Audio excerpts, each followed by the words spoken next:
Student, स्वस्थ रहिए, मस्त रहिए, मस्त रहिए, स्वस्थ रहिए।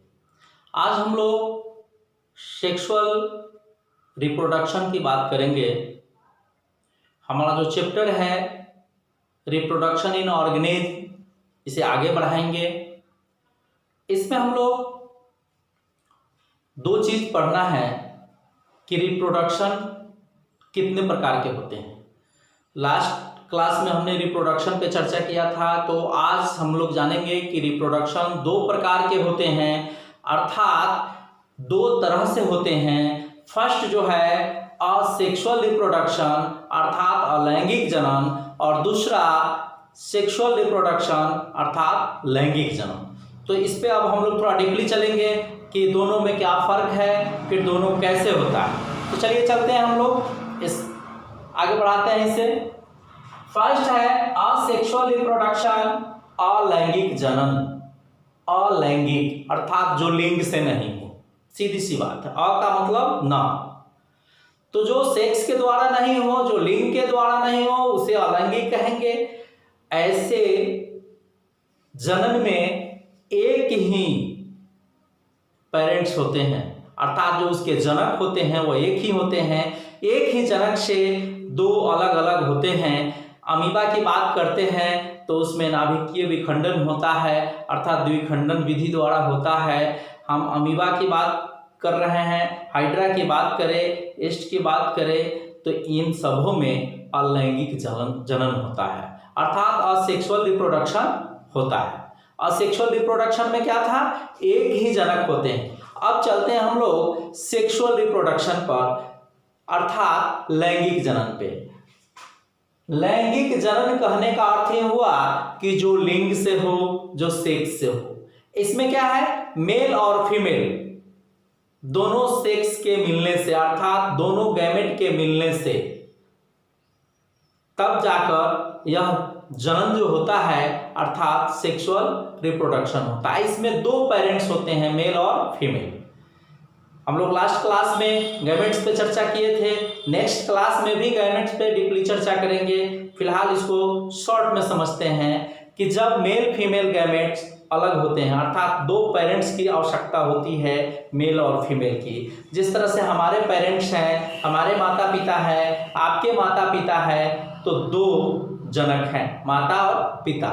ठीक है, तो यहाँ पर हम लोग सेक्सुअल रिप्रोडक्शन लैंगिक जनन की बात कर रहे हैं। अब यहाँ पर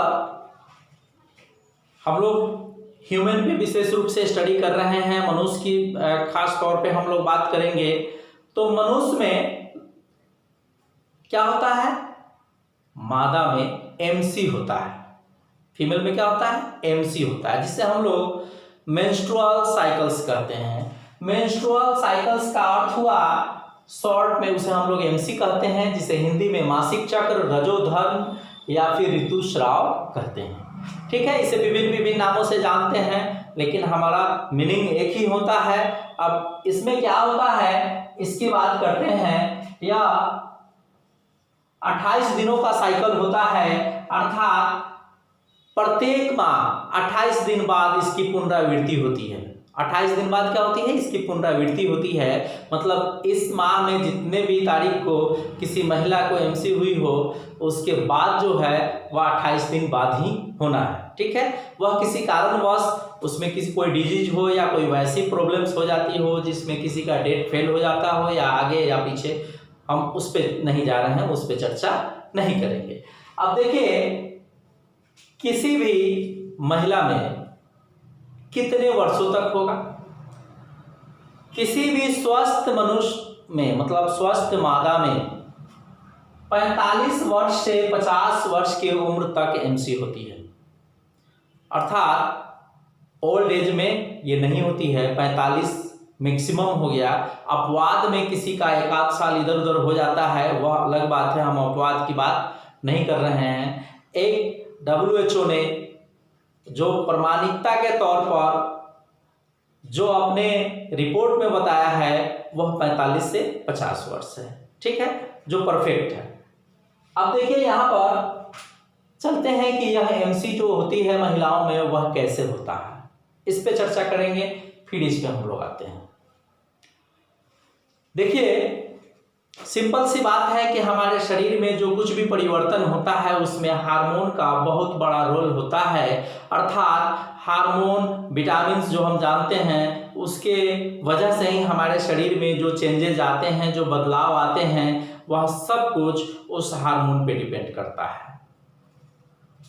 अब चलते हैं उस हार्मोन की बात करते हैं कि हार्मोन क्या है, हार्मोन किस प्रकार से हमारे शरीर में कार्य करता है। तो हार्मोन एक रासायनिक पदार्थ है जो उम्र के साथ हमारे शरीर में अंतःस्रावी ग्रंथियों द्वारा या बहिःस्रावी ग्रंथियों द्वारा स्रावित होता है। अब देखिए, यहाँ पर अंतःस्रावी और बहिःस्रावी आ गया, अर्थात हमारे शरीर में दो प्रकार के ग्रंथि होते हैं, अंतःस्रावी ग्रंथि और बहिःस्रावी ग्रंथि। अंतःस्रावी ग्रंथि को हम लोग एंडोक्राइन ग्लैंड्स कहते हैं। एंडोक्राइन ग्लैंड्स अर्थात अंतःस्रावी ग्रंथि, बहिःस्रावी अर्थात एक्सोक्राइन ग्लैंड्स कहते हैं। अब हम लोग चलते हैं कि आखिर यह हार्मोन महिलाओं में कितने वर्ष की उम्र में आ जाता है। जब भी किसी महिला का उम्र 12 से 15 वर्ष के बीच में हो, उस बीच उस मादा में, उस महिला में, उस फीमेल में एक हार्मोन का स्राव होता है, जिस हार्मोन को हम लोग एस्ट्रोजन हार्मोन कहते हैं, एस्ट्रोजन नामक हार्मोन कहते हैं।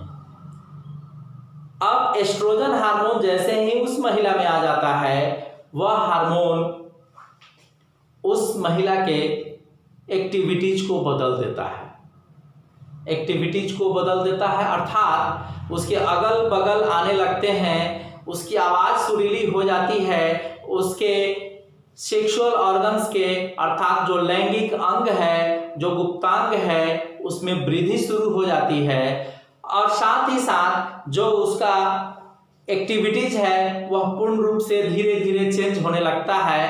अर्थात अगर फीमेल में जैसे ही एस्ट्रोजन हार्मोन का स्राव हो जाता है, उस महिला में मेल के प्रति अट्रैक्शन बढ़ जाता है, आकर्षण बढ़ जाता है, और उसमें वह शारीरिक प्रक्रिया अर्थात एमसी की शुरुआत हो जाती है। जैसे ही एमसी की शुरुआत होती है, अर्थात उस मादा में अंडाणु बनना शुरू हो जाता है, अर्थात जो उसका ओवरी है, जो उसका अंडाशय है, वह पूर्ण रूप से विकसित हो जाता है। महिलाओं में अंडाशय अर्थात ओवरी की संख्या 2 है, अर्थात दोनों तरफ होता है, उसमें फ्लोपियन ट्यूब भी 2, ओविडक्ट भी 2, ठीक है। अब चलते हैं हम लोग इसे आगे बढ़ाते हैं कि जब भी किसी मादा में जब वह शारीरिक प्रक्रिया एमसी होती है तो वह कितने दिनों तक होता है।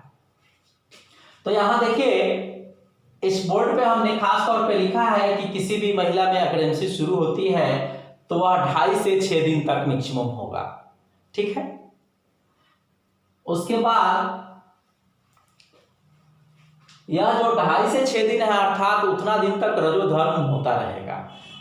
उसके बाद 14 दिन तक उसके अंडाणु एक्टिव मोड में होते हैं। अगर उस बीच में उसे शुक्राणु से संपर्क हो जाता है, शुक्राणु से मिलन हो जाता है, तब वह महिला प्रेग्नेंट हो सकती है। यहां तक आप समझ लिए। अब आगे चलते हैं कि ये जो 6 + 14 अर्थात ये 20 दिन हुआ। अब यहाँ हमने बताया है कि यह 28 दिनों का एमसी साइकिल होता है, तो इस 28 में से इस 20 को हमने माइनस किया, 8 दिन बचा। उस 8 दिन में अगर उस अंडाणु के संपर्क में शुक्राणु जाए तो कुछ नहीं होगा, क्योंकि उस अंडाणु के संपर्क में शुक्राणु जा ही नहीं सकता है। उसके बाद धीरे धीरे उसका क्षरण हो जाता है, अर्थात जो गर्भाशय है मादा का, उस मादा गर्भाशय का जो म्यूकस सेल होता है वह धीरे धीरे इन 8 दिनों में धीरे धीरे टूटने की प्रक्रिया में लग जाता है, और पुनः जैसे ही 28 दिन होता है पुनः उस महिला को एमसी रजोधर्म शुरू हो जाता है। तो यहाँ पर हमने इस चीज को पढ़ा कि मैक्सिमम किसी भी महिला में 45 से 50 वर्ष तक शारीरिक प्रक्रिया अर्थात एमसी होगी। ठीक है। उसके बाद अगर किसी में ऐसा पाया जाता है तो वह अपवाद है, वह परफेक्ट नहीं माना जाएगा। तो यहां पर अब हमने देखा, अब चलते हैं इस एस्ट्रोजन हार्मोन को क्या कहते हैं? Female sexual hormone. क्या कहेंगे? फीमेल सेक्सुअल हार्मोन अर्थात मादा लैंगिक हार्मोन। तो इस हार्मोन का नाम से ही हम समझ गए कि जैसे ही इस हार्मोन का स्राव किसी महिला में होगा, उस महिला में जो जनन अंग है वह पूर्ण रूप से विकसित हो जाते हैं, वह एक्टिव मोड में आ जाते हैं और उनका जो कार्य है लैंगिक कार्य वह शुरू कर देते हैं। ठीक है। अब चलते हैं हार्मोन में, एक ऐसा हार्मोन जिसे हम लोग मेल सेक्सुअल हार्मोन कहते हैं, जो पुरुषों में स्रावित होता है।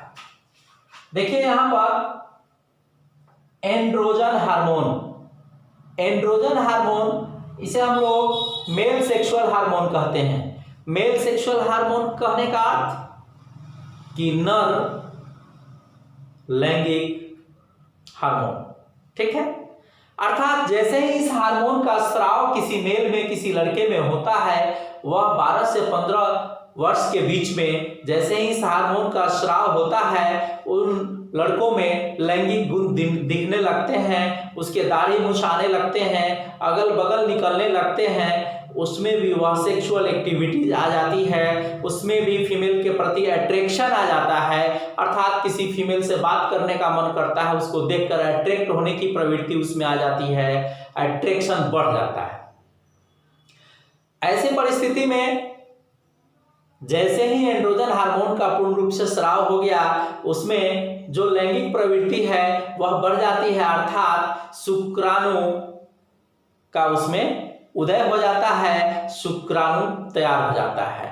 अर्थात जिस प्रकार से फीमेल में एस्ट्रोजन हार्मोन का स्राव हुआ और वह अंडाणु उत्पन्न करने लगी, उनमें मां बनने की क्षमता उत्पन्न हो गई, ठीक उसी प्रकार से मेल में जैसे ही इस एंड्रोजन हार्मोन का स्राव होता है, वैसे ही उसमें शुक्राणु विकसित हो जाता है, शुक्राणु बनने लगता है, जिससे वह पिता बनने के लायक हो जाता है। अर्थात वैसे परिस्थिति में जिनमें एंड्रोजन हार्मोन हो, अगर किसी फीमेल से संपर्क करते हैं, अगर उनका रिलेशनशिप बनता है, तो दोनों गैमेट मिल सकते हैं आपस में और जाइगोट का निर्माण हो जाएगा।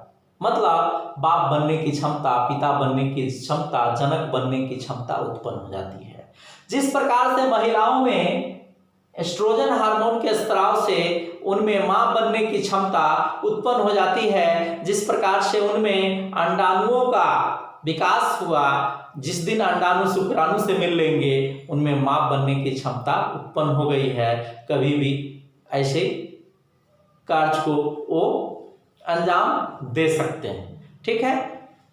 अब यहाँ पर हमने ऑर्गेनिज्म की जो बात किया है, जिस जीव की बात किया है, यहाँ पर हम लोग सिंपल समझते हैं कि रिप्रोडक्शन अर्थात जनन 2 प्रकार के होते हैं। 2 प्रकार में हमने ये समझा, यहाँ पर एमसी मतलब महिलाओं की बात किए हैं, ये प्राइमेट एनिमल्स की हम लोग बात किए हैं। एमसी सिर्फ मादा में ही नहीं, मतलब महिला में ही नहीं, यह बंदर में भी होगा, चिंपैंजी में, गोरिल्ला में, इन जंतुओं में भी एमसी होता है, क्योंकि ये सभी प्राइमेट में आते हैं। अगर जो नॉन प्राइमेट है, जो सीजनल ब्रीडर्स हैं, उनमें ओसी होगा, ओस्ट्रस साइकिल, उसे हम लोग ओसी कहते हैं, ओस्ट्रस साइकिल कहते हैं। तो यहाँ पर हमने ये क्लियर पढ़ा कि ओस्ट्रस साइकिल नॉन प्राइमेट में होता है, जिसे सीजनल ब्रीडर्स कहते हैं। जैसे गाय भैंस को आपने देखा होगा, 6 महीना साल भर पर एक बार उनमें वह जो जनन की जो स्थिति होती है वह एक बार होती है, अर्थात 6 महीना साल भर पर ही उन्हें मेल पार्टनर से संपर्क करना पड़ता है, या फिर आजकल तो हर जगह सीमेन उपलब्ध है, अर्थात हर जगह सीमेन की व्यवस्था है, जिसे हम लोग कृत्रिम विरेचन कहते हैं। अगर हमारा वीडियो पसंद आया तो शेयर करें, लाइक करें, सब्सक्राइब करें, बेल आइकन बजाएं। बहुत जल्द मैं आपको नए वीडियो के साथ मिलता हूं। Thanks for